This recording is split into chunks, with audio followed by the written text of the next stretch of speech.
Hello and welcome to another edition of Sree's Sunday New York Times Read Along. This is a special Stand with Ukraine edition. Our guest is James Brooke, a New York Times foreign correspondent for 24 years.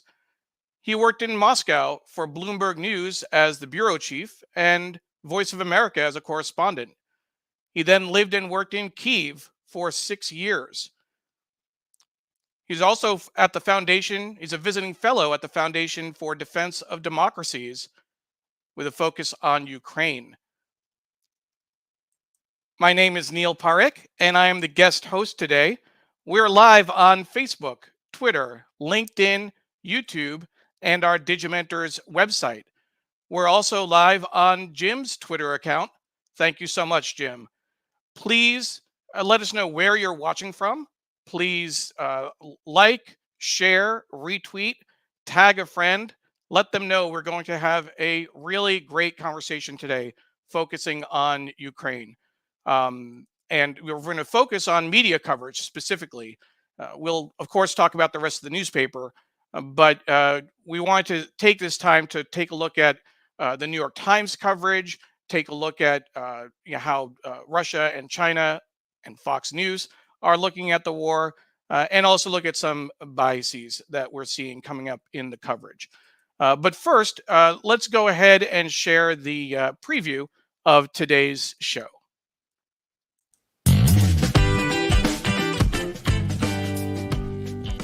This week on Sree's Sunday New York Times Read Along, James Brooke, a visiting fellow at the Foundation for Defense of Democracies with a focus on Ukraine.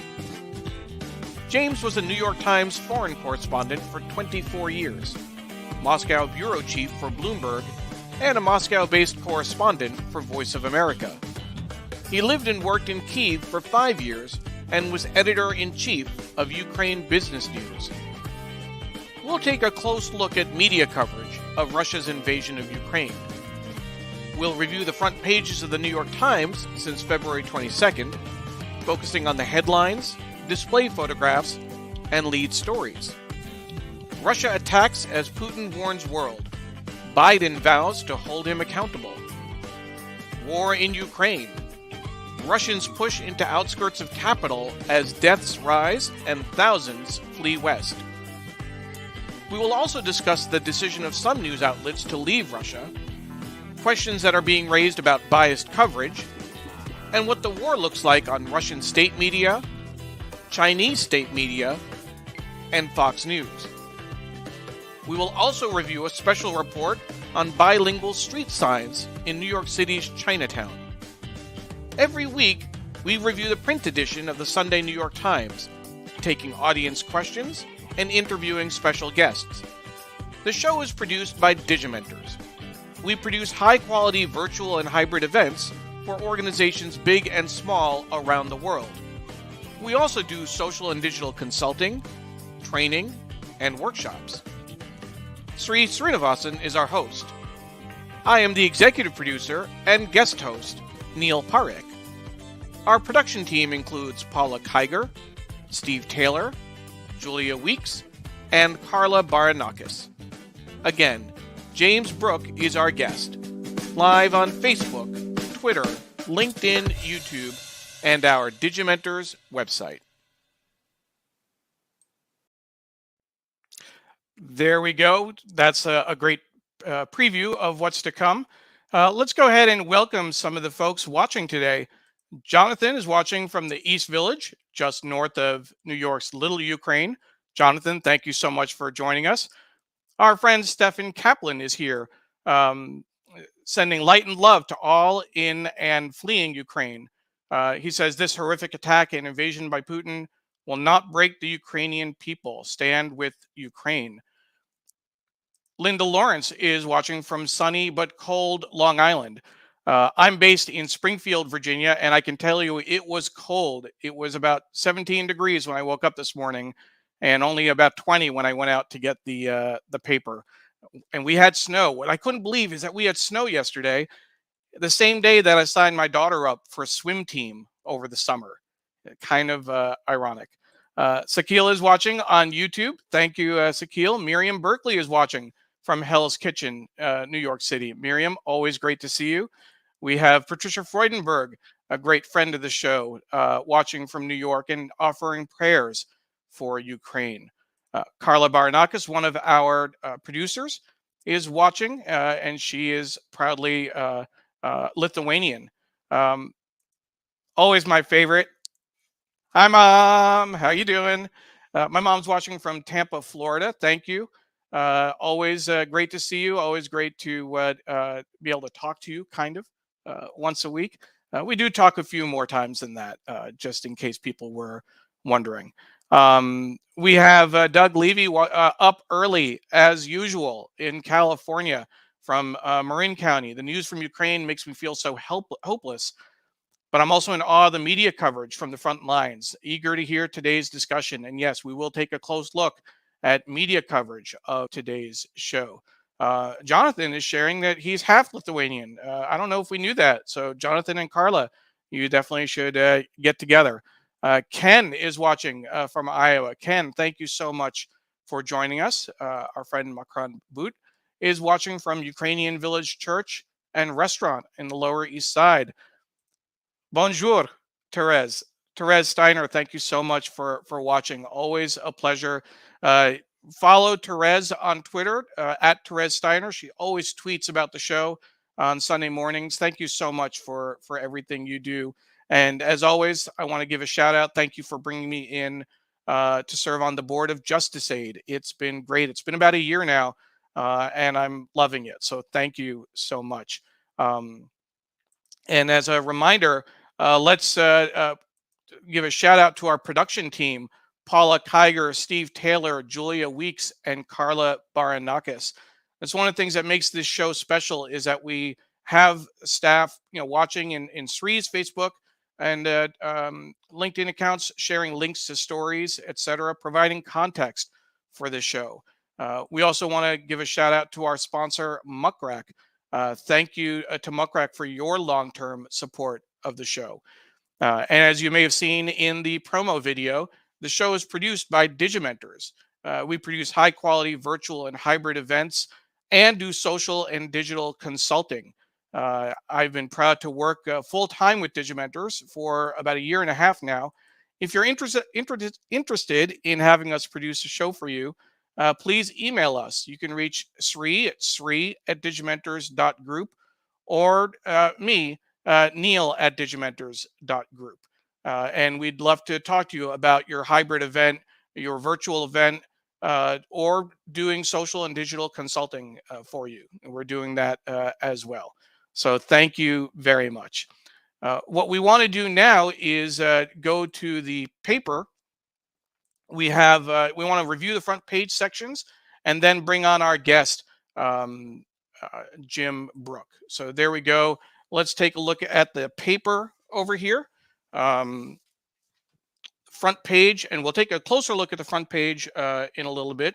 But U.S. will send more arms, defying Moscow. You see the lead story: Zelensky attacks mayor's arrest as terror. New era as U.S. rethinks allies and rivals. Surrogate babies in Kyiv basement. Once a refuge, Ukraine's West tastes violence. Only two stories on the bottom of the page that are not related. Party presses Biden to hone midterm message. Who will answer at the new 988 crisis hotline? It's also interesting to note they have a pretty wide ad at the bottom of the page. Let's show that to you right here about Spencer, the video, a movie rather, about Diana Spencer. So we will set that aside. And then the Sunday review section, we have the story: Why do some people never get COVID? Natural resistance is one of the great remaining mysteries of the pandemic. Researchers think the answer may lie in our genes. That's an interesting question. As some of you know, my daughter and I both got COVID in February. Luckily, it was a mild case for both of us. Sunday business. Who is the office for? what a 2-year, 50 million person experiment revealed about how people work. And then life at Russian state TV, blocks from the White House. Journalists for the Russia Today America network are figuring out what comes next. So that's the business section. Sunday styles, what he's trying on today. The international pop store Maluma flows into fashion. I would love to see in the comments how many people know about Maluma. I certainly do not. I'm just not that cool. Um, and a shout out, Stefan says he loves the New York Times cam view. Just to talk about some of the gear. We haven't done this in a while, but when we used to do the show, we used to focus on how we do the show. And so one of the things to note, we use something called pencil cam sometimes for our New York Times shot to show what we're looking at. So I just wanted to reference that, and I know Paula can share a link to that in case people are interested. Robin is saying good morning. Have clients who just left Ukraine and is watching from New Jersey. Thank you, Robin.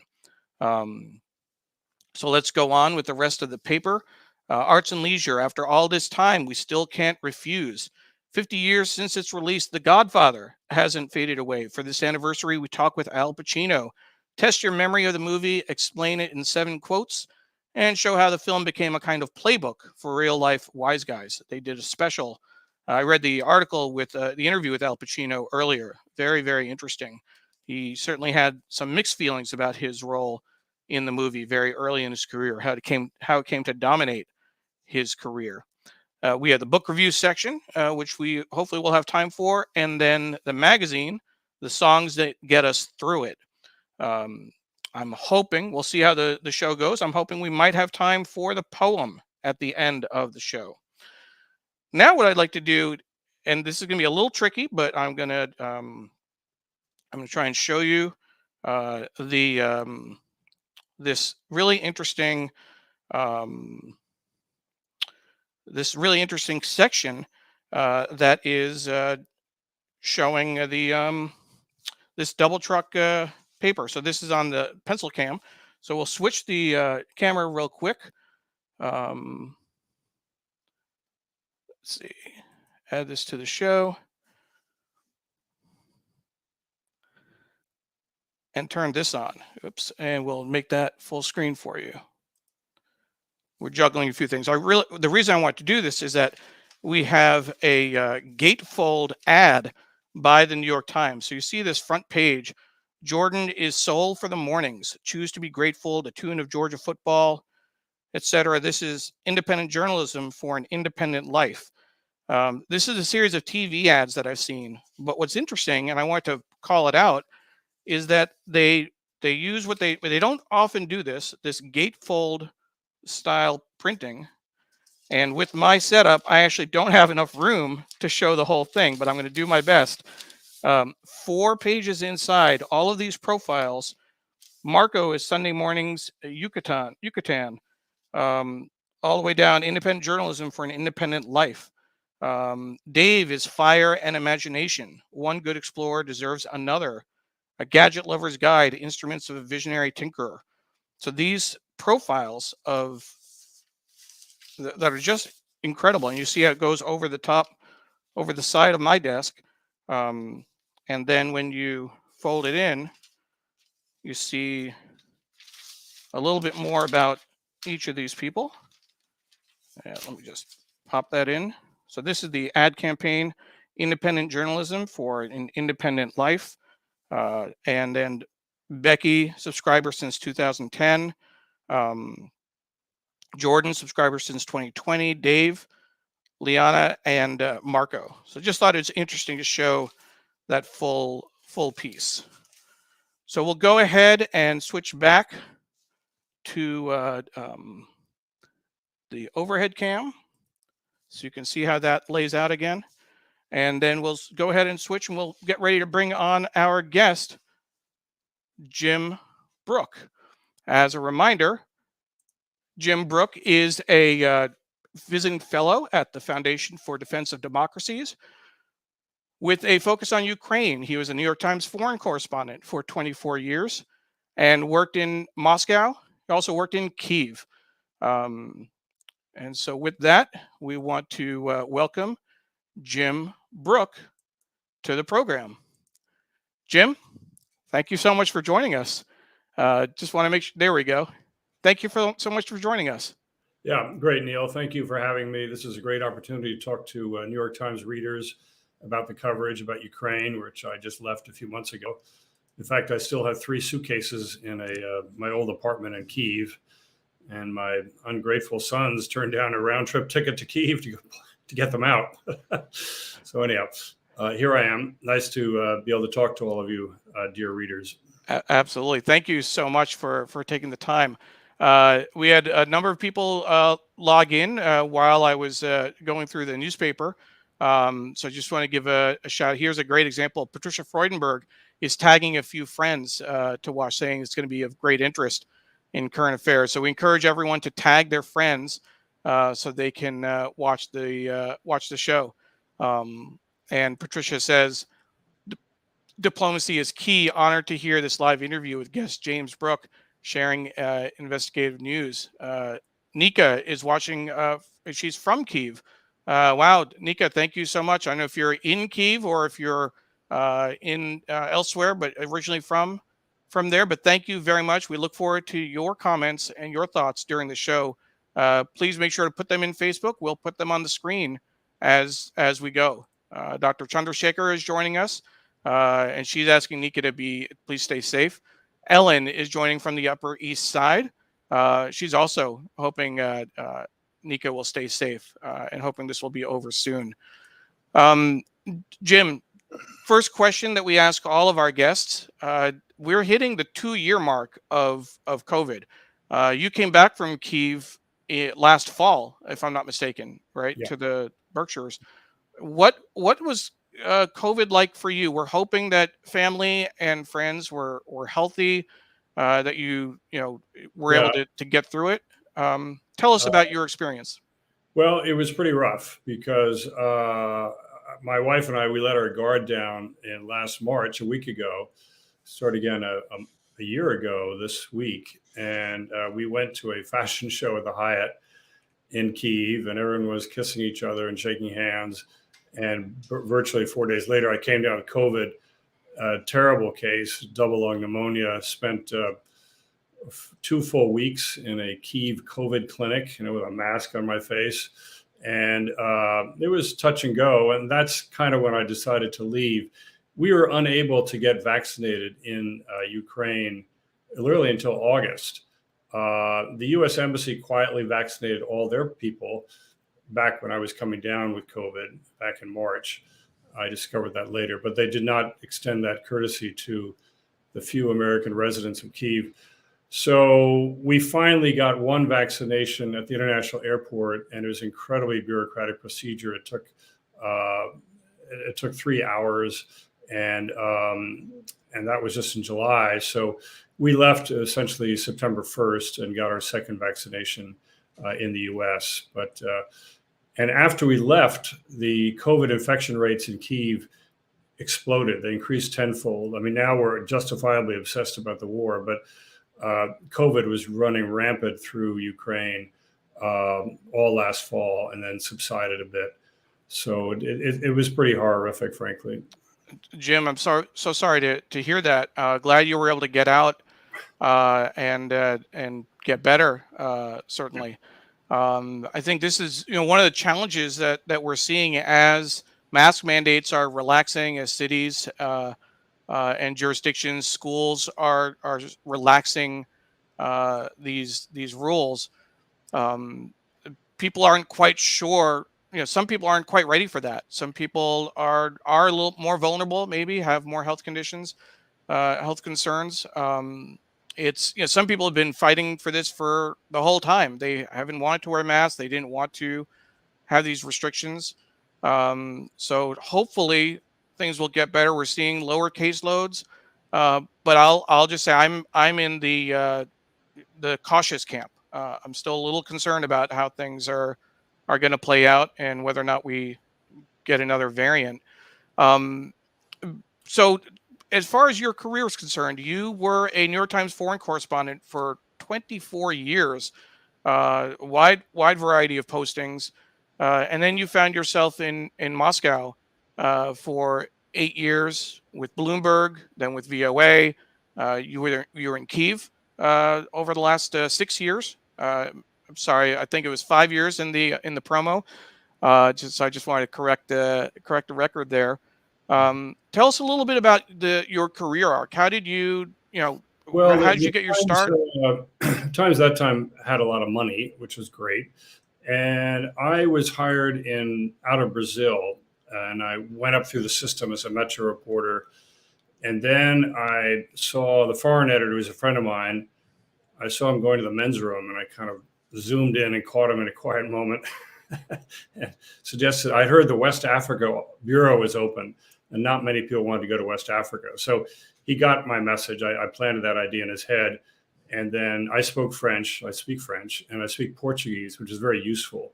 And in fact, the Times has sent me on a couple of reporting trips to Angola. I was the first New York Times man or woman back in Angola. And actually, a woman was a very good reporter from Angola for the New York Times, Marvine Howe, who covered the revolution. So that, quote, chance encounter led to me to go to Africa for 2.5 years. And then knowing that I spoke Portuguese, the executive editor, I was in Equatorial Guinea making probably the first direct dial call to the United States from Equatorial Guinea. And Joe Lelyveld, the executive editor, said, well, we'd like you to go to Brazil, which I went, and I loved it. I was there for 7 years and had a wonderful time. And then I was hoping to go to Mexico, but they sent me to Denver. Denver turned out to be spectacular. And as New Yorkers know, sort of the American Rockies it's almost like a foreign posting. You basically have an expense account, and you can run around 8 states, and you can do a lot of features. There isn't a lot of tell me what happened yesterday in Colorado. So you have a long leash. I had a lot of fun doing that. And then they had me cover Canada, which turned out to be a lot of fun. You cover Canada out of an airplane. And I went to all 10 provinces and all 3 territories. I went to Alert, which is the northernmost human settlement in the world, atop of Ellesmere Island, just south of the North Pole. I expanded my territory and went to Greenland. This is the time when the Times really didn't ask what you're doing. You just sort of do things. And I had a good track record of sending interesting, readable news features. So if Jim Brooke was in Greenland, there wasn't a big fuss about that. I did stories, some of the first stories about global warming hitting the high Arctic and melting of the ice. And then I literally was standing on a pile of wood chips at a Quebec pulp mill, and Rosenfeld, well, the foreign editor called me and said, we've got a bit of a personality problem, the Tokyo Bureau. You get along with people. Could you go over there? I knew nothing about Tokyo. I spoke no Japanese, had never been to Asia. So then I got 6 weeks of Japanese Berlitz in Denver, which was not quite enough. And off I went to Tokyo with my family. And that was great. Once again, a lot of roaming around the Pacific, a lot of time in Korea because of the problems there with nuclear weapons. And I studied Russian at university at Yale. So I always was interested in getting to Russia. And to back up, when I was the Rio bureau chief, Bernie Gortzman, then the foreign editor, asked me to help out during the August 91 counter coup. And I showed up there, Mr. Rio, almost in a T-shirt. And I think the bureau chief, Sarah Schmemann, kind of looked at me and said, boy, they're really scraping the bottom of the barrel. They're sending the Brazil guy to help me out. So he sent me off to the country of Georgia, which is the middle of a civil war, and to Belarus, which had never seen a New York Times reporter since World War II, essentially. And that was really interesting. And that was really crucial because it gave me a slice of the Soviet Union. It was the last, essentially, 3 months of the Soviet Union. And, the whole place is in flux. I remember interviewing the president of Belarus, and I said, well, how many nuclear weapons do you have? And he said, I don't know. It's under the control of the Soviet army. We're an independent country, but we don't know how many nuclear weapons we have. We don't control these military forces. In Georgia, there were these guys, literally one arm out the Lada with a Kalashnikov, kind of gunning away at each other. These sort of gangs are running Tbilisi. So that was interesting. But it was a great slice because I went back to Georgia later. And then for the Times, I made probably about 20 reporting trips to Russia, 96 elections. And when I was based in Tokyo, I made a lot of trips to the Russian Far East. Times reporters are justifiably somewhat territorial, and they don't like to give up their turf. But the Russian Far East is like 8 time zones east of Moscow. It's a long flight. And so I'd have to get approval for the Moscow bureau chief, but they let me go to Vladivostok and Khabarovsk and Sakhalin.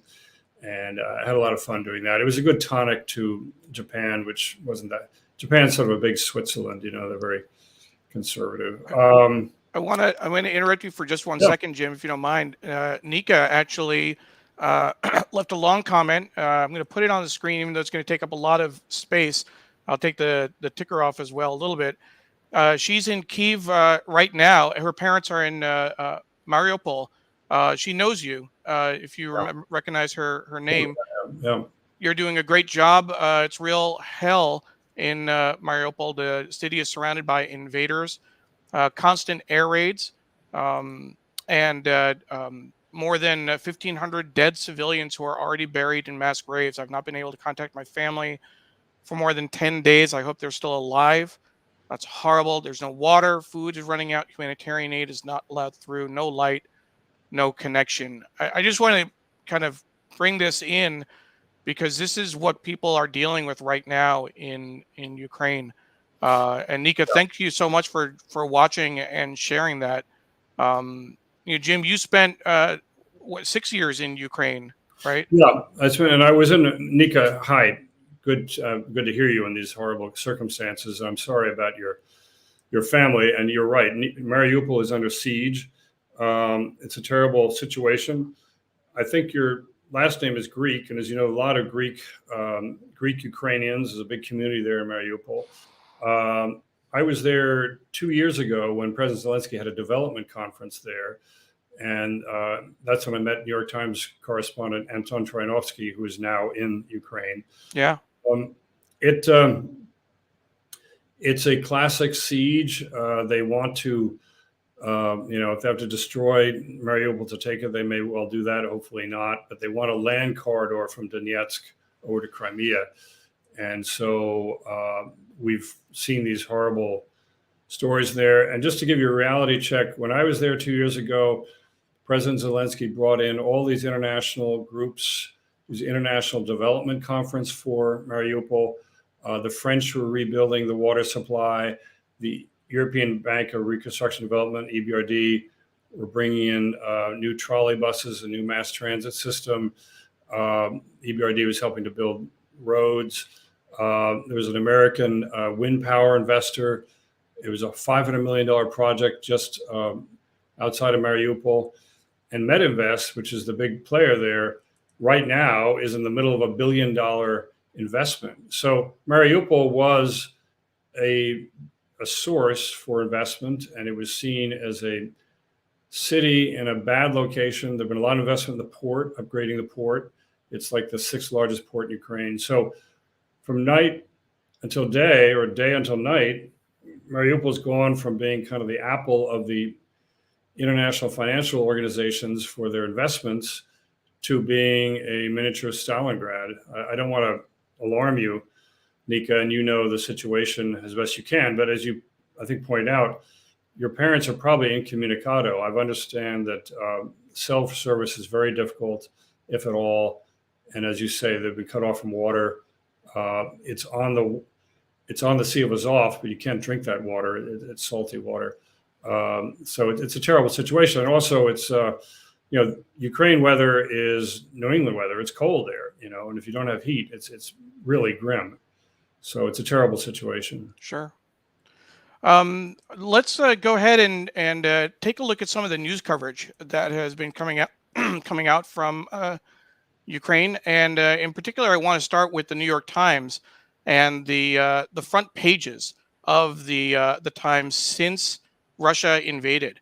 And I'm gonna go off camera so I can zoom in when I need to.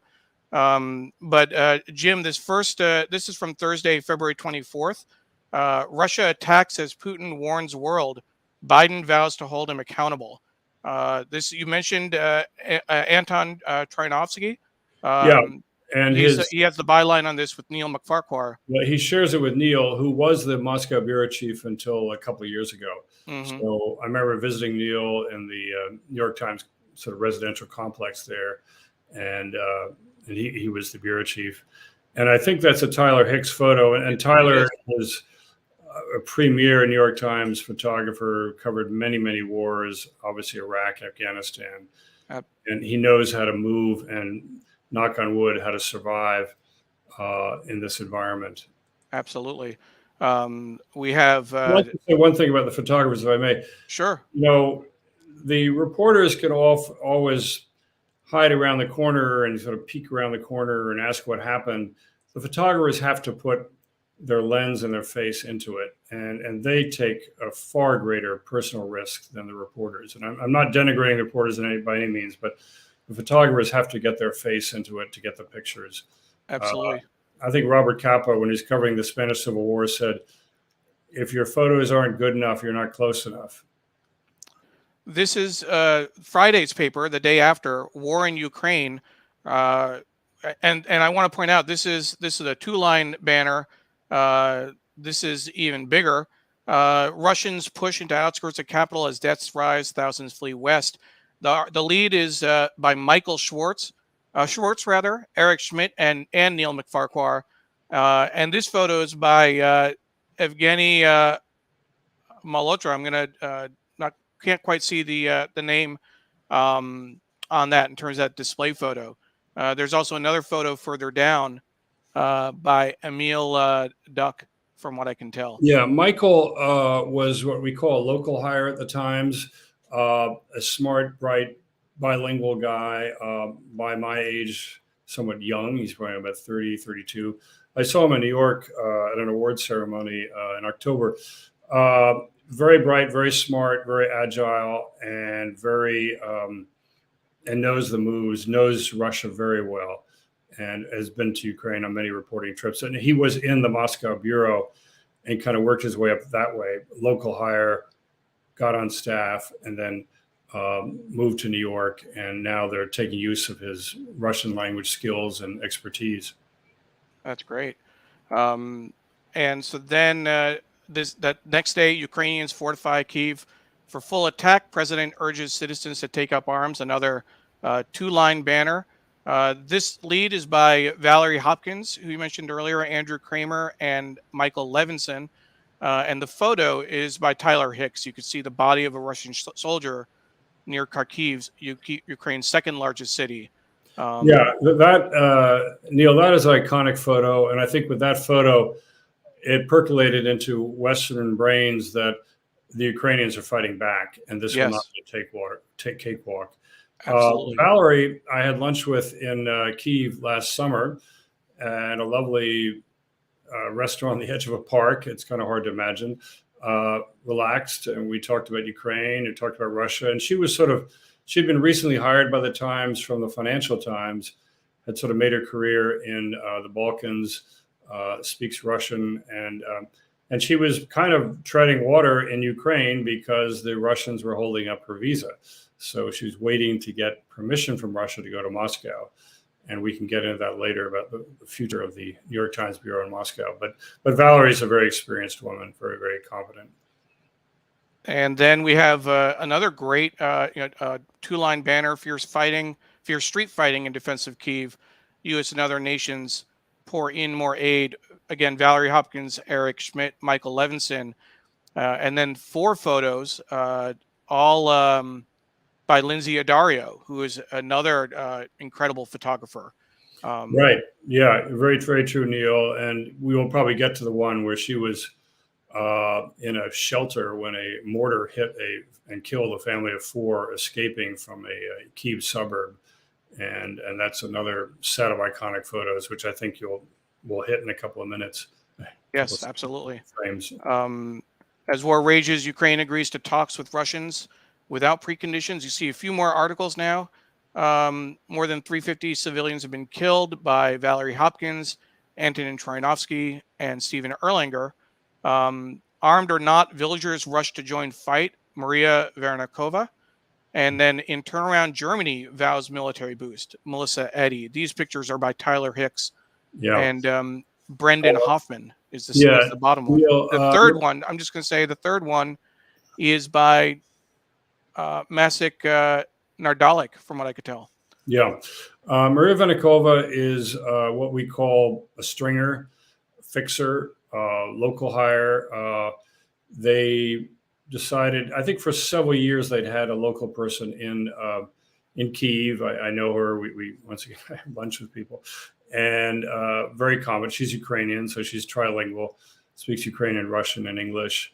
And she's a dogged reporter, and she's Ukrainian. I mean, she's there. And that really helps because traditionally, reporters have covered Ukraine by flying down from Moscow. Actually, you can't fly. And when I moved to Kyiv and to live in December 2015, all flights had stopped. And so you had to go through Belarus, and that went down. So it's very important to have someone on the ground, a local person who has the contacts, knows who to call, has their cell phone numbers, can translate from Ukrainian to English. Very few of the probably none of the Moscow-based correspondents speak Ukrainian. Most Ukrainians speak Russian, but some don't. So, and just as a reminder for folks, you can find all of these front pages on our website for the show on digimentors.group. If you just go to the homepage, you can scroll down to find it. If you're watching in Facebook, you can click on the link that Paula shared with you as well. So we'll keep moving. We have another 10 days worth of front pages. Rocket assaults kill civilians in Ukraine as tightening sanctions isolate Moscow. Another 2-line banner. Articles by Valerie Hopkins, Stephen Erlanger, Michael Schwartz. On the left, Antonin Troianovsky, Ivan Nekporenko, and Sergei Ponomarev. And my apologies on the pronunciations. Lindsay Adario has that photo right in the middle.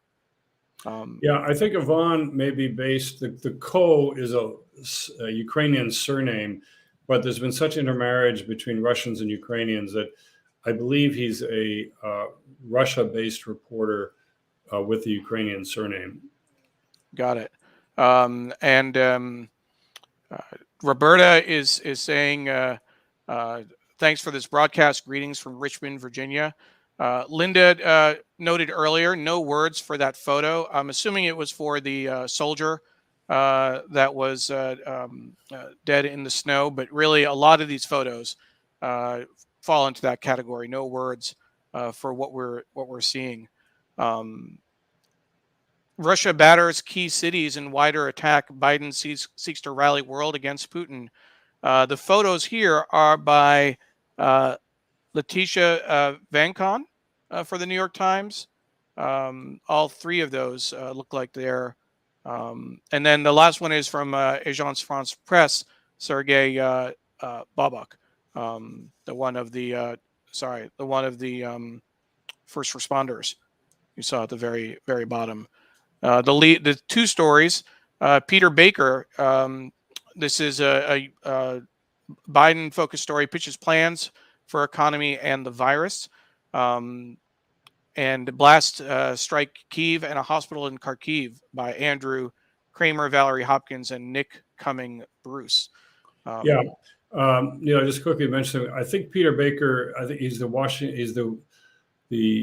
House bureau, yes, married to Susan Glazer, and former guest on the show, both of them. In fact. Okay, yeah, they were in Moscow, and at one point they were supposed to go to Moscow for the Times, and I guess they decided to stay in Washington. But this is 5 years ago. But they have strong understanding of Russia. Yes. And I'd also like to highlight my friend Andrew Kramer, who I've probably known for, almost 25 years. And he's been, with the New York Times as a reporter for the last 20, 25 years, covered the Chechen War, has done a lot of, he covered the war when Putin occupied Crimea and attacked the southeastern part of Ukraine back in 2014. So he has very good understanding, totally fluent Russian, can parse legal documents in Russian, and is a real proven performer. Just taking a quick break, Patricia says, although the photos are heavy-hearted, it's important for the world to see how we can be engaged, at the very least, in prayer and donation.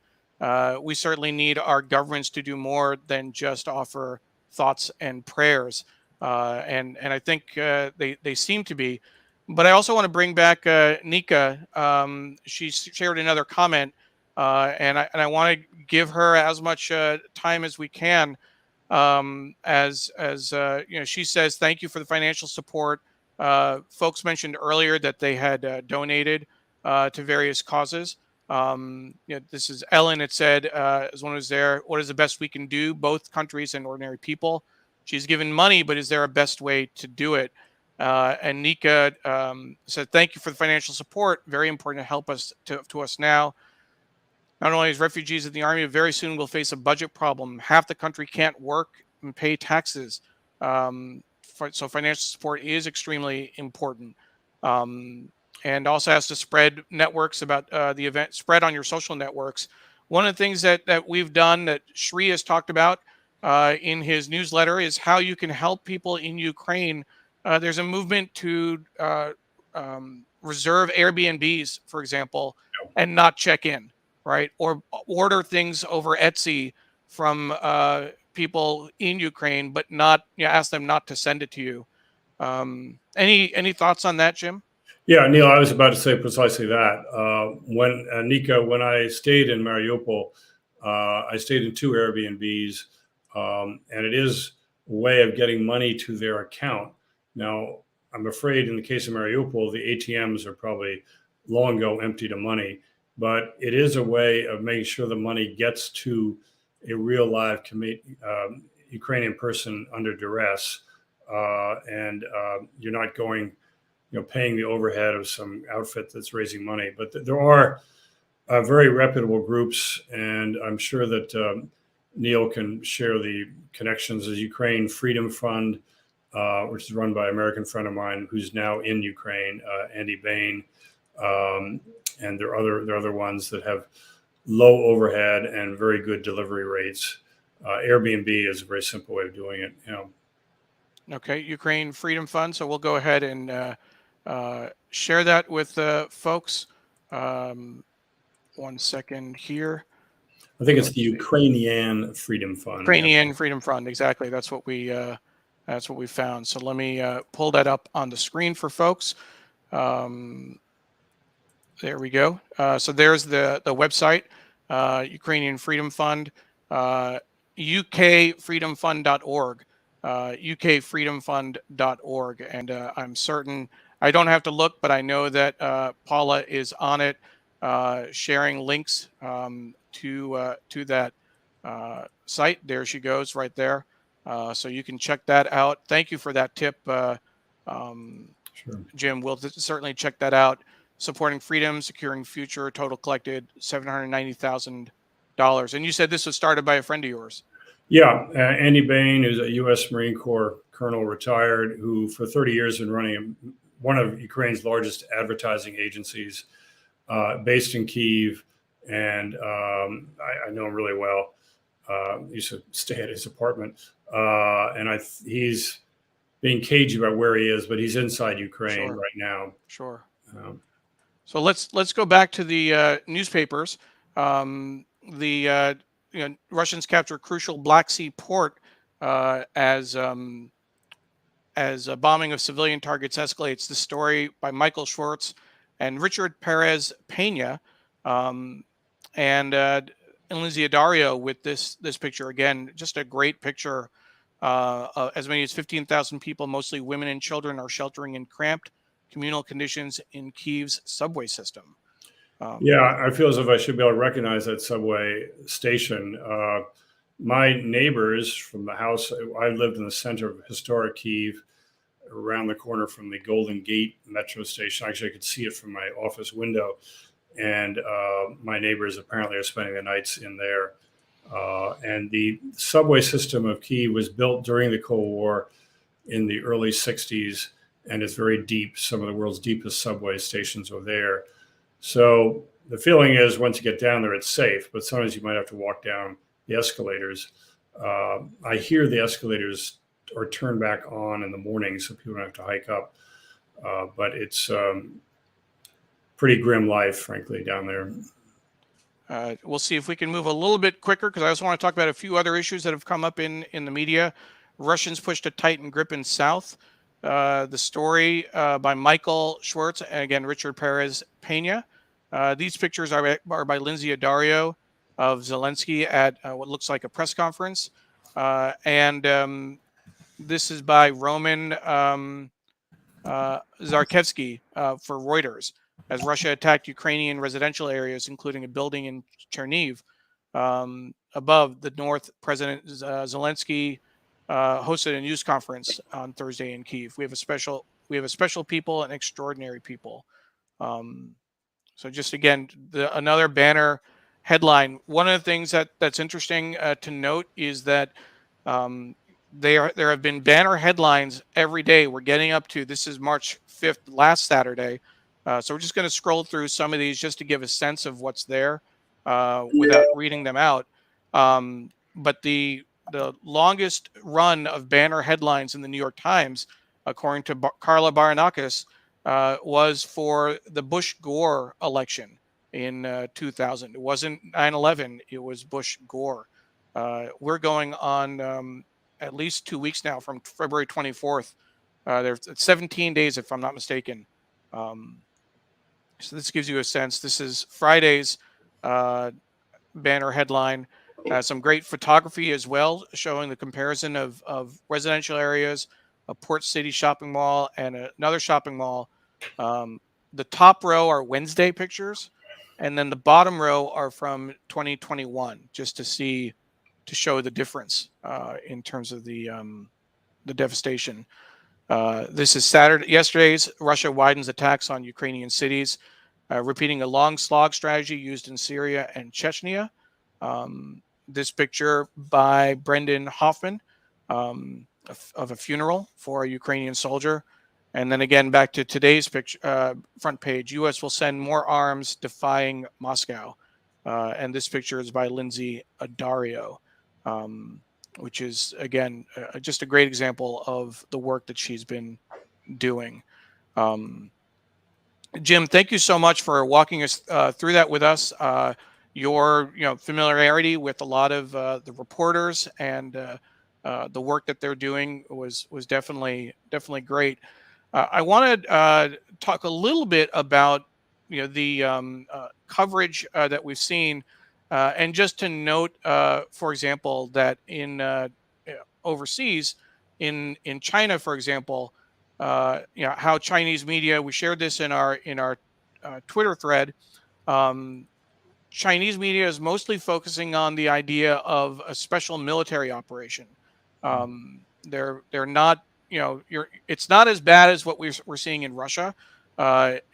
We had Neil McFarquhar watch 2 days of news coverage of Russia, and what was interesting to spend several days watching reports is to witness the extent of the Kremlin's efforts to sanitize the war, again with special military operation. Words like war or invasion are forbidden under the new law that was signed Friday.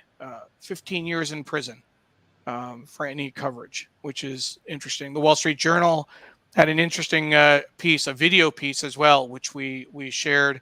It's on our website. It's in our Twitter thread. What the war looks like on Russian state media. They spent a lot of time looking at history and looking at how Ukraine was carved up at various times and how much of it belonged to Russia historically. One of the bigger stories to come out in the coverage is, I think highlighted by Ayman Mohideen from MSNBC. The refugee crisis exposes a stark media bias. This whole question of how um, uh, journalists are referring to the war in Ukraine and to refugees with shock and horror. One of the key phrases someone said, "I can't believe that this is happening to people who look like us, who use Netflix, who are on Instagram. That it's being treated differently than wars in Africa, in Yemen, etc." It's people are on the one hand expressing shock that people who look like them are being attacked and having to flee their country, and on the other hand, people are expressing shock that that's how that's the implicit bias that we see in the media. Wrote, all of these comments reveal an us versus them mentality in which those who look like us, behave like, dress, and sound like us are worthy of sympathy and action. Reveals that those in the media who make these comments have an implicit bias. Reporters and anchors and commentators are used to seeing war in the Arab world, in Africa and Asia, but not in Europe. I want to get your thoughts on that. Yeah, one thing is when Putin invaded in 2014, he created 1.5 million what are called displaced people, and frankly, the world really didn't care.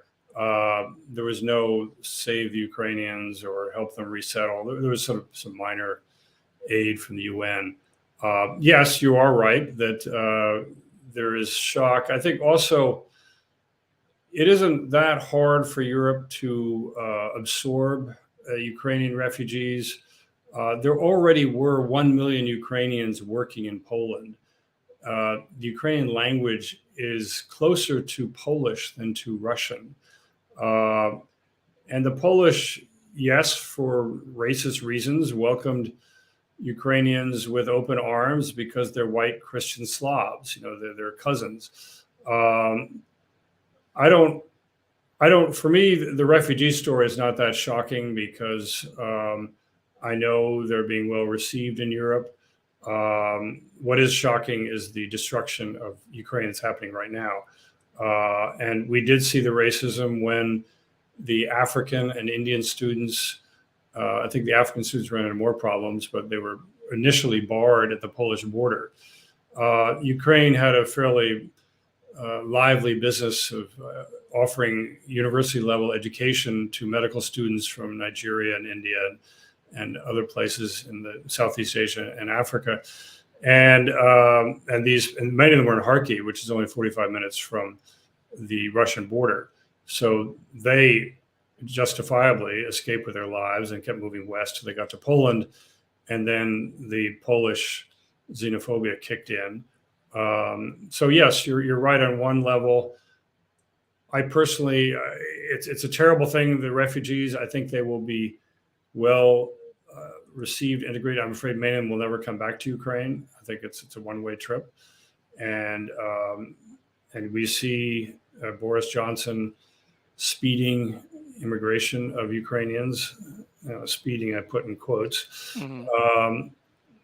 The Canadians will open their doors. Canada has 1 million people of Ukrainian origin, and it's a very powerful lobby inside Canada. And the U.S. has an equal number, and it's a powerful lobby, but sort of for different reasons. We have 1 million Ukrainian Americans, and Biden has already announced that Ukrainians in the U.S. now on tourist or student visas can stay on. We don't know how long they can stay on, but so there are two things. Yes, there's racism. B, the refugee crisis, I think, will be handled well by the Europeans. It is being handled well. You see these signs where people hold up a little poster with stick figures saying 2 adults and 2 kids for 1 week. They're opening up their apartments. So that's the reality we're dealing with. But once again, 1.5 million Ukrainians displaced by Putin's occupation of the southeast corner of the country, and no one really made a big deal. The Ukraine basically had to swallow most of these people. Some of them went to Russia, but most of them went to Kyiv, and they never went back into that area. Which is why the Ukrainians don't want to live under. They've had 8 years of watching Putin run this little southeast corner of their country, and it's run by gangsters who actually kill each other, which is probably good. No freedom of the press, no elections, and torture camps for the people who don't get it. So the only reason the Ukrainians in the last 8 years would go into these Putin-controlled areas were basically to move their parents and grandparents out. If you ask someone in Kyiv 3 months ago, have you ever thought of moving to Luhansk or Donetsk? They think you were so touched, like really stupid. Patricia wanted to ask in for the name of the general that started this Ukraine Freedom Fund. Mm-hmm. If you could repeat that. Yeah, he's a for us. retired U.S. Marine Corps colonel. His name is Andrew Bain, B-A-I-N, and he's. I got to know his father in Denver when I was out there for the Times, and I've sent separately in our internal chat thing this Snyder Substack. Yes. That's by Yale professor Timothy Snyder. He's a history professor. He wrote this classic book, Bloodlands, about the Holocaust of bullets, just the number of people killed in Ukraine during World War II. And he is very passionate about Ukraine, and he's a very straight up, honest guy. And he has produced a list of about 6 reputable aid organizations that you can give money to. And there it is. Thank you, Neil. And Paul has already shared it in Facebook and LinkedIn for people watching. So thank you for that, Jim. I do want to bring in a comment from a former colleague or someone who worked with you cross paths at least, Paul Saltzman, who is at the Chicago Sun-Times. He was at the Miami Herald. And he has a long comment, but again, it's worth sharing. We did a special show, a Sun-Times read-along 2 weeks ago. Worked very closely with, but he says that one of the reasons that your stories have so much power, you're a brilliant writer, and he remembers going back to your work to the Miami Herald, and he has one particular story that he'll never forget that got him thinking, that took him down memory lane. It's a story about Africa, and he actually shared it with me. And so he has the lead here, but I'm going to put it on the screen as well. So I don't know if this will bring back any memories for you, Jim.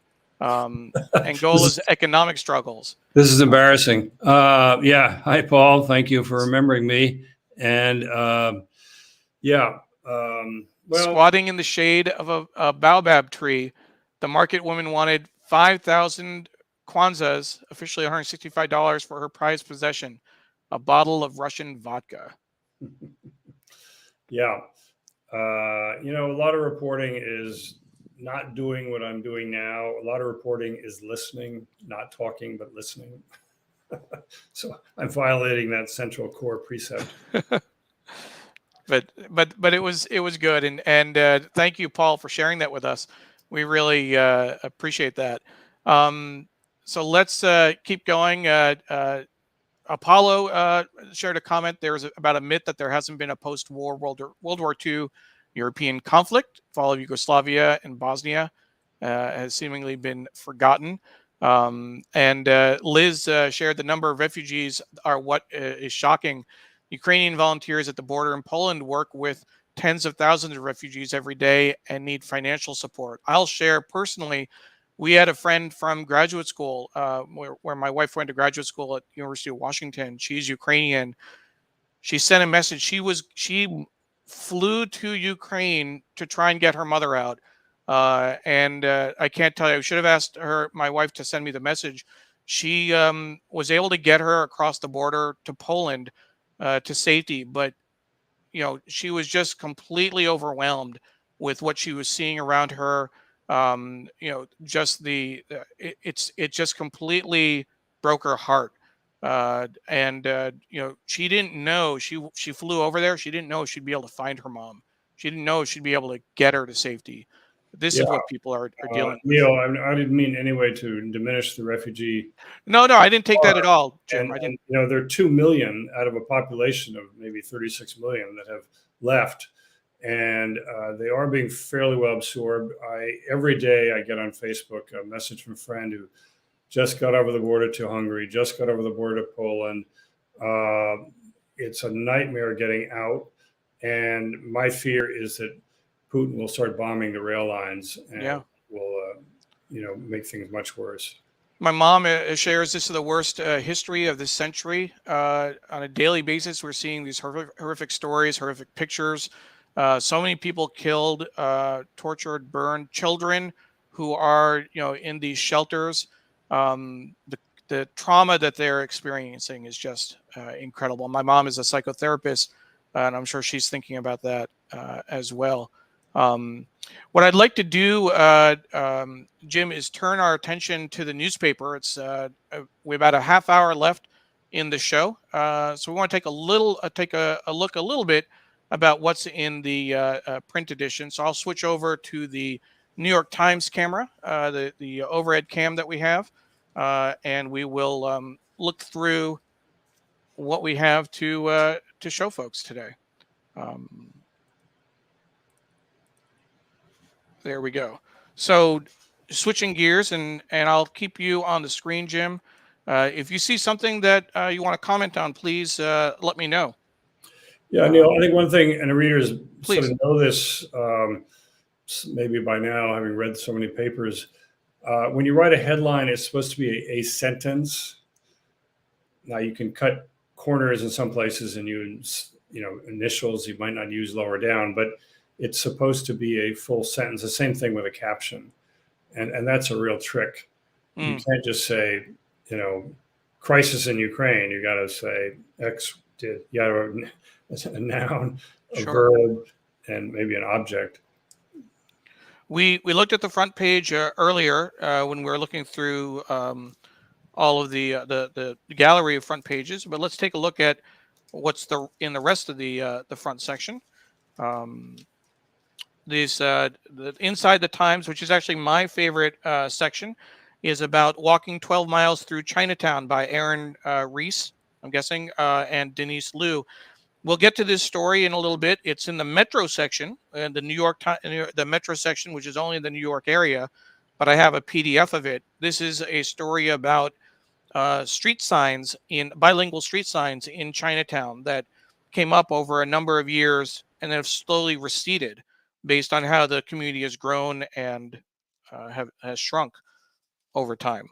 The headline in history, I'll fold the paper so we can get to it and show it. Truman acts to save nations from red rule. Very interesting timing. Hopefully you can see this. March 13, 1947, in a historic message to Congress, President Truman proposed that the country intervene wherever necessary throughout the world to prevent the subjection of free peoples to communist-inspired totalitarian regimes, the Times reported. Known as the Truman Doctrine, it shaped the American stance in the Cold War. Many people thought that we were in a Cold War recently, which has suddenly become very, very hot with Russia. Let's see what else we have here. Their international section starts with a piece about New Caledonia. A stark gap is laid bare by COVID. Outbreak is ravaging indigenous residents. Green Party loses steam in France, even as its cause gains momentum. Here's an interesting full-page ad by, and you can't see it. It's at the bottom of the folder, which is interesting, but I'll get to it in a moment. It starts with automatic doors, self-driving cars, facial recognition, voice-activated lights, and speakers and assistants, audiobooks, hands-free vacuums, hands-free shoes, mowers, trash cans, automated dog feeders, self-starting coffee makers, automatic car trunks. And the question, which you can just barely see, I'll move that up for you. Wonder why they all came up with that. Why they came up with all of that. Any guesses, Jim, as to who's putting out an ad like this? No, I'm out of my depth here. It's out of a lot of people's depth. The reveal, it's an ad for Cheetos. I don't make the link, but I see orange fingers. Creative at the very bottom. It has a Cheetos logo. Certainly creative. Certainly an interesting approach. We do like to pay attention to what the full page ads look like in the paper. In Europe, new fears of nuclear war incite run on bomb shelters. Experts fear the chaos in Ukraine could fuel a resurgence of COVID. So this is a war in Ukraine 2-page layout. Let's see if it goes longer than that. I would assume so. Yep. So these inside pages as well. Very nice photograph. Lindsay Addario, Tyler Hicks up here, Lindsay Addario over here as well. Yeah, and Neil, just a quick update. Yesterday or last night, the Russians heavily bombed, killed about 35 people at a base outside of Lviv, about 10 miles from the Polish border, that have been used by U.S., NATO, Canadian troops for training. Now, the U.S. and Canadian trainers had left a couple of weeks before the fighting started, but Putin is warning that he will not allow arms shipments, and this would have been a staging area. My understanding is the arms are being kind of warehoused and stockpiled temporarily in Poland for shipment across into the country. And Putin, in my view, has woken up a little late on this, because already thousands of Stingers are going through. So he's right up there, 10 miles from the Polish border, killing 35 people and destroying a military base. So I think you can get the message. As a reminder for folks who are watching, two things. One, if you are watching on Facebook, make sure to click on the video itself so that if you leave a comment, we will see your comment. Folks have shared this video several times. If you're watching on someone else's post, we won't see what you're sharing with us.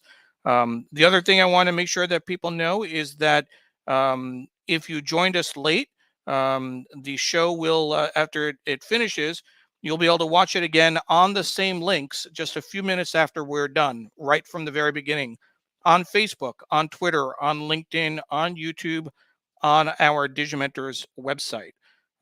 So please stay with us for that. Certainly worth watching from the beginning. Therese shared a comment on Twitter. Follow War Translation. Volunteers translate interviews, postings, etc., amplifying the voices of those affected by Putin's war on Ukraine. Very, very interesting. So let's keep going. There's an interesting story here on the right-hand side. There's a story from the front page about surrogate babies in a Kyiv basement nursery. And this national story where birds, bees, and other creatures and plants are most at risk in America. We heard several years ago about the problems with the bee population, but this is broader than that, and it's a great example of the graphics work that the New York Times does. And at the bottom, I'm going to show you the bottom half of the story. The bottom of the page, this is aquatic biodiversity in the Southeast, vulnerable species on public lands, fast-growing urban areas to take a look at. That's all in the front section. Let's keep going here. This is a story that I referenced earlier. 2 years into the pandemic, relief, frustration, and fear as mandates ease. And then the coronavirus update that the Times puts out. We're getting into some political news. This article, who will answer calls at the new national 988 crisis hotline? The caption, Isabel Rowe, a crisis line specialist, took a call this month at the Harris Center, which provides services for mental health issues and developmental disabilities in Texas. I'd be curious to see how this compares to 211, which outside the New York area is effectively a human services hotline that often I used to work with United Way, and they supported 211s around the U.S. and Canada. So I'd be curious to see how that plays out. There's an article about a microscopic killer decimating buffalo herds. And this on the right, with fewer curbs on marijuana, sellers set up their tables in a Manhattan park. That is the front section. Let's see what else in terms of one of the things to note. The paper that I get is printed by the Washington Post. They can only print 22 pages. In College Point in New York, this is all part of one section. It doesn't come out separated. But the rest of the section here, let's see if there's anything. The obituaries. Do you read obituaries, Jim? I do. I certainly do. Yeah, a lot of great history. We've had several people from the Obits desk, Neil Genslinger, Amy Padani, in particular, Marguerite Fox was a guest as well. We're a big fan of Obits here on the New York Times Read Along. Here are the sports pages. I'm certainly happy that baseball. I am pleasantly surprised. I didn't think that I'd get the story about Chinese street signs outside of New York, but here we go. And I know that Ellen had a comment earlier. New York City should keep the bilingual Chinese street signs. Ellen, what this story is looking at is how over time, and this is a really great, this map over here, if you can see it.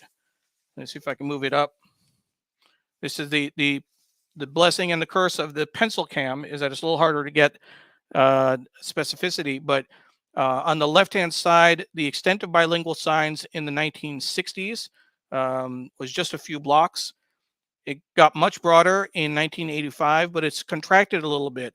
And it's based on the growth of the expansion and retraction of the Chinese community in New York. But some great photography, some great research. Our friend Wayne Camadoy did the layout for this piece, the print design. It's also very impressive online as well. You can see this great example of Mott and Bayard Street with the Chinese characters just underneath, if you can see that. And there's Wayne logging in. The Metropolitan section is always a condensed version in the National Edition. It was 6 pages in the City Edition, but 3 pages in the National Edition.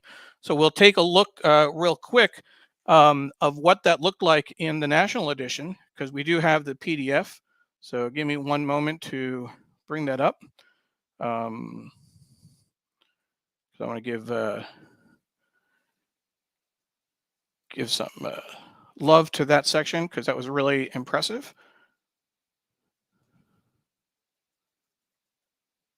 Let's see here.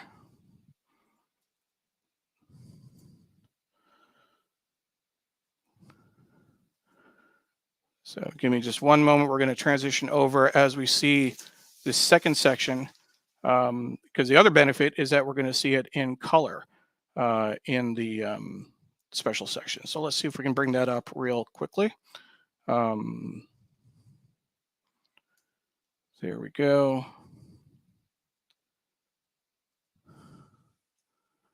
Now we're talking.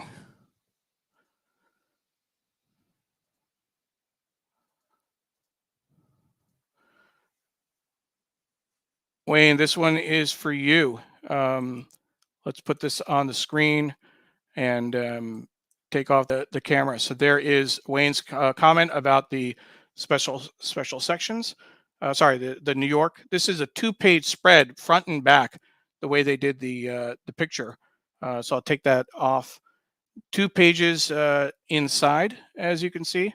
And we'll make this a little bit even bigger for you. 2-way streets, cultures intersect, and you get a better sense of the street signs at the bottom of the page.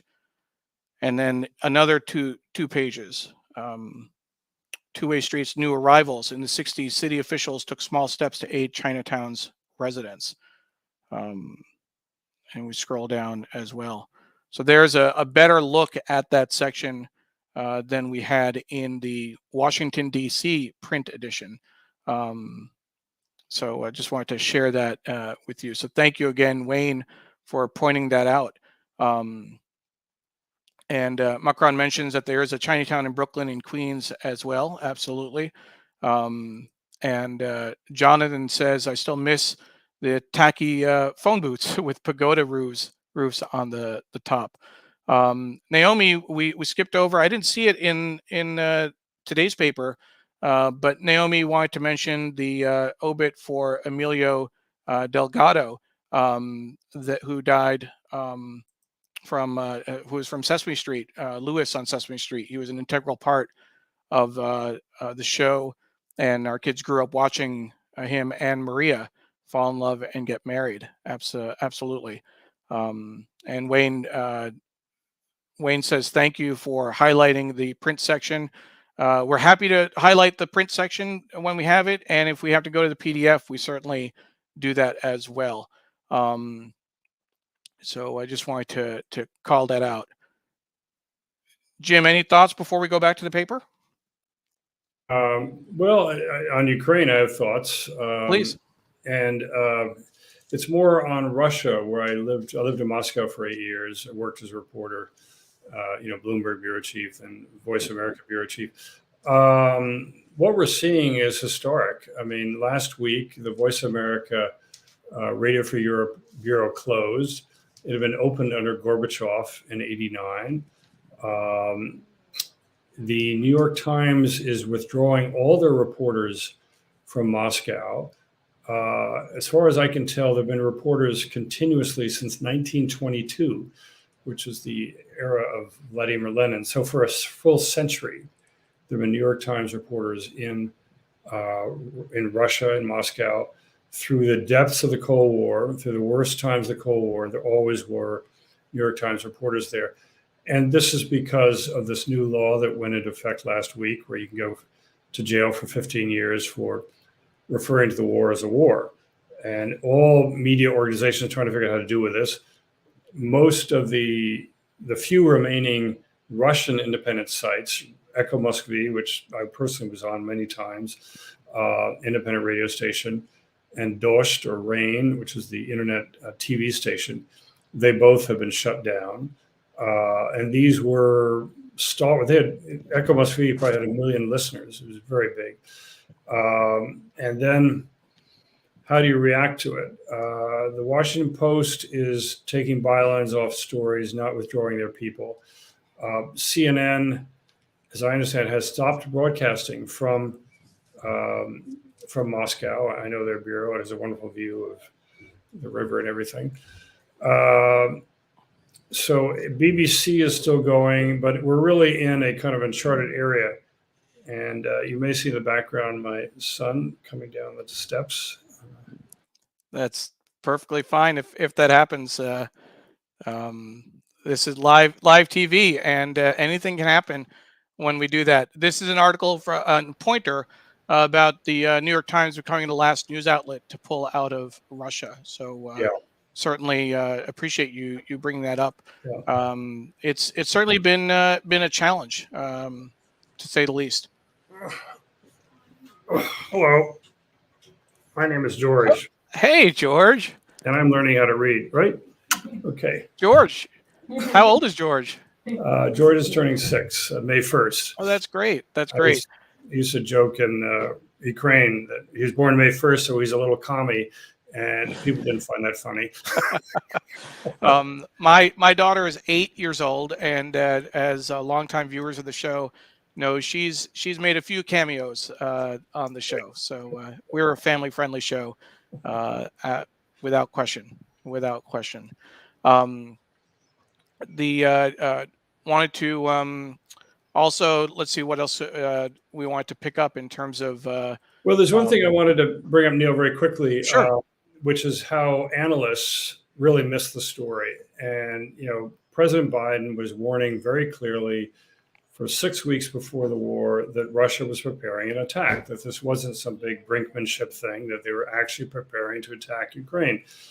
So there are these huge portfolios out there. I'm talking billions of dollars of investors' money in Russian bonds, in Russian shares on the on the London market.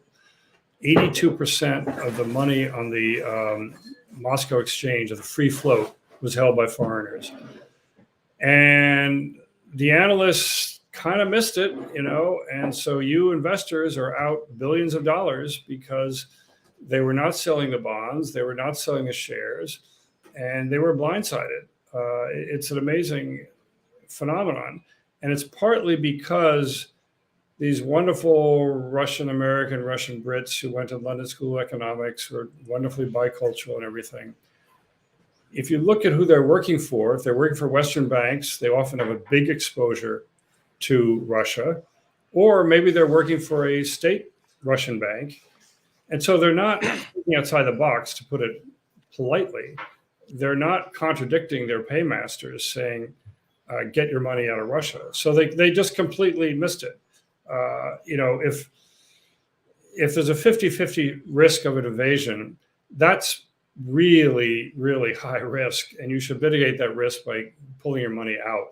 Now, if you're in a bricks and mortar, if you're in Volkswagen, you can't do that. But if you are in bonds or stocks, you could have liquidated starting early January.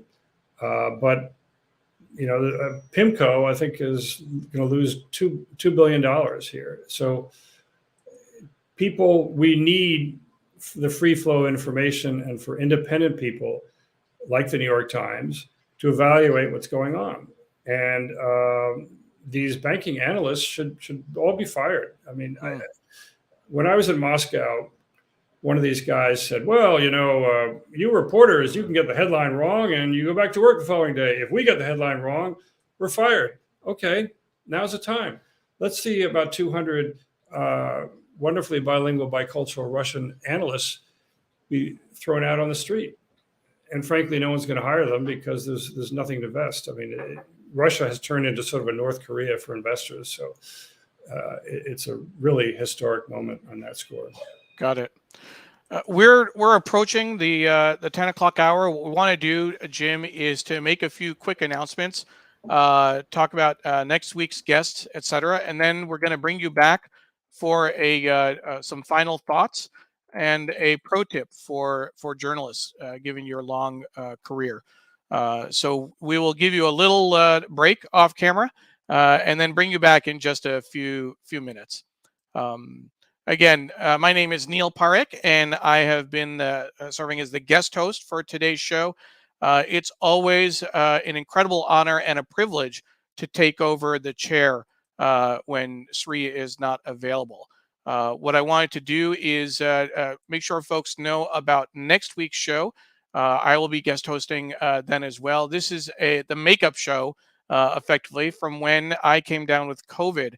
February 20th. So exactly 1 month later, March 20th, Professor Stephen Bradley will be joining us. Professor Bradley is a professor of Black Studies and History at Amherst College. I got to know him when he spoke several times at United Way events, and you will not want to miss his appearance. He's written several books, Upending the Ivory Tower, Civil Rights, Black Power, and the Ivy League, and Harlem versus Columbia University, Black Student Power in the late 60s. So please make sure to join us next week.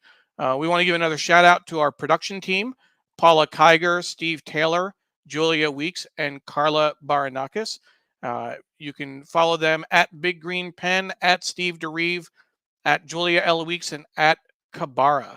And whenever we talk about Carla and the great work she does, we want to make sure that you know that the Center for Cooperative Media at Montclair State University brings you the Local Connection newsletter.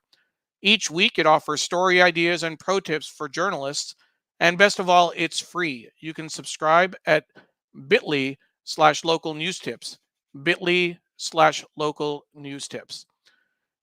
The New York Times Read Along, Sree's Sunday New York Times Read Along, is a production of Digimentors. We produce high-quality virtual and hybrid events. We also do social and digital consulting. Please reach out if you'd like us to work on an event for you, a hybrid event, a conference. One of the things that we're seeing, a lot of clients are getting a lot more exposure for their event when they can also add an online component, even though people are starting to come back in person. So let us see if we can help you with an event. We also do social and digital consulting. One of the great joys I've had has been able to work with United Way of Snohomish County over the last several months. They asked me to help with their marketing and communications work. I worked there for 4 years before I moved back to DC. We've also worked with the Southern Poverty Law Center and Hip Hop Public Health and other organizations providing consulting work. So reach out to either Sree at digimentors.group or me, Neil at digimentors.group, and we'd love to work with you.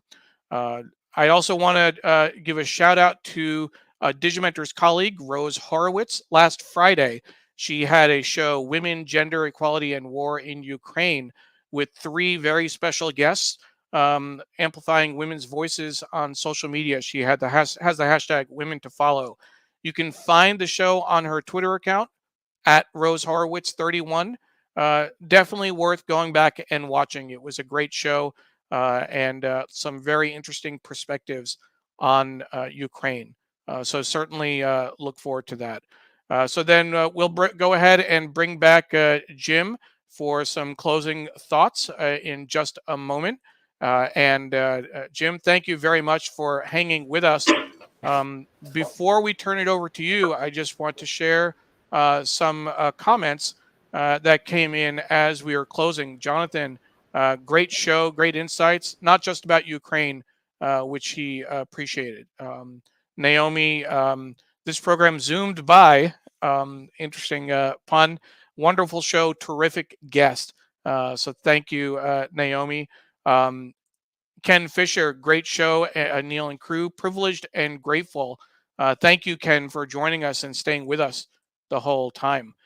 So with that, we would like Jim to offer some final thoughts. First on Ukraine. Yeah, Ukraine will win, and I'm afraid it's not going to be easy. It's going to be bloody, but the level of nationalism in Ukraine is very high. And I think the American media didn't understand that because they hadn't lived in Ukraine. Ukrainian language, the Ukrainian church, the Ukrainian army, the massive outpouring of support. There's a saying in Kyiv that you can push a meek and mild Ukrainian down to the point where his forehead or her forehead hits the floor, and then he or she rises up a Cossack. And I think that's happened in the last 3 weeks, that Putin pushed 40 million Ukrainians to bow down to the ground, and they've come up Cossacks. So Ukraine will win in the long run. I have no doubt about that. Will it be bloody? Unfortunately, I'm sure it will be, unless a ceasefire can be found. But Ukraine will win. And then, Jim, if you wouldn't mind, a pro tip for journalists. For giving your years of experience as a foreign correspondent, what would you what advice would you offer to journalists? Well, thank you, Neil. Just to follow up what I said earlier, listen, and use your eyes, and try not to add too many leading questions. Let people tell their story, and go with that. And also, one way of telling a story is tell it as if you were to talk to your grandmother. That said, I never knew my grandparents. They unfortunately passed away before I showed up. But tell it simply. What's going to grab their attention, and so their attention won't drift off. And so you, as Paul very kindly pointed out, my Angolan friend selling her bottle of vodka, something that will grab the reader in the lead. And really interesting quotes. I'm about to teach a journalism class, so I should refine my head on how to do it. But it's fun. Also have fun. That's great. So Ukraine will win, and make sure to listen and let people tell their stories. And I particularly like the piece, tell the story, see if you can explain it to your grandmother. I will share that my wife got her PhD at the University of Washington. Her professor, Joel Migdal, gave that same advice to PhD students. If you can describe your work to your grandmother, then you're getting somewhere. If it's too complicated, start over. Keep trying. We want to also thank Ellen Austin for saying it was a terrific show. Therese Steiner, thank you, Jim, for sharing your thoughts and experiences. Ken Fisher called you a mensch. Certainly agree with that. And Apollo, thank you for a great show. Hope you all have a great week ahead. And Ellen has her final thought. Ukraine will win. Gosh, hope so. And hopefully that Putin loses, slinks away. But we'll have to see whether that comes to pass. I'm going to end with this one story, another story from Pointer that really, I think, underscores what we've been talking about. The coverage is hard to watch, but news outlets need to continue their brave work. We need the writers, we need the photographers to tell the stories, to let the world know what's going on, and we need to not look away. Furthermore, we need to make sure that other reporters and other photographers tell the same stories in Yemen, in Africa, and other parts of the world as well, so that we can get a full picture of what is going on. Again, next week, our guest will be Professor Stephen Bradley, Professor of Black Studies and History at Amherst College, author of Upending the Ivory Tower. Note the time difference for folks overseas: 12:30 p.m. GMT, 6 p.m. IST. And again, if you joined us late, you can watch it on replay on the same channels, on Facebook, on Twitter, on LinkedIn, on YouTube. Thank you very much, and have a great Sunday.